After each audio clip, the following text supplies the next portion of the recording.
अस्सलाम वालेकुम नाज़रीन, हाईटेक न्यूज के खबरनामे में आपका खैर मक़दम है। मैं हूं नेहा खान। नजर डालते हैं आज की अहम खबरों पर।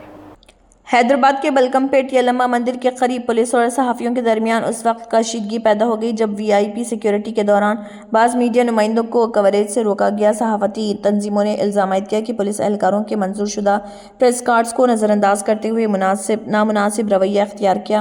इस वाक़े पर वज़ीर औक़ाफ़ कोंडा सुरेखा ने इंक्वायरी का हुक्म दिया, जबकि पुलिस ने अपने सिक्योरिटी इंतजामात को ज़रूरी करार दिया। వాల్యూ ఉందా లేదా? లేదు. అక్రిడేషన్ వాల్యూ లేదు. హరి సార్ అక్రిడేషన్ లేదా? లేదు. ఎందుకు లేదు? చెప్పు, నువ్వు చెప్పు అక్రిడేషన్ వాల్యూ ఉందా లేదా? అక్రిడేషన్ వాల్యూ ఉందా లేదా? అక్రిడేషన్ వాల్యూ ఉందా లేదా? పాస్ ఇచ్చిండ్రా? కూడా పాస్ వస్తువులు పోయినా లేదా ఏదైనా అవాంఛనీయ సంఘటన జరిగినా వెంటనే సమీపంలోని పోలీస్ కమాండ్ కంట్రోల్ సెంటర్ ను సంప్రదించి ఫిర్యాదు నమోదు చేయండి. హక్కుల భద్రత కోసం తెలంగాణ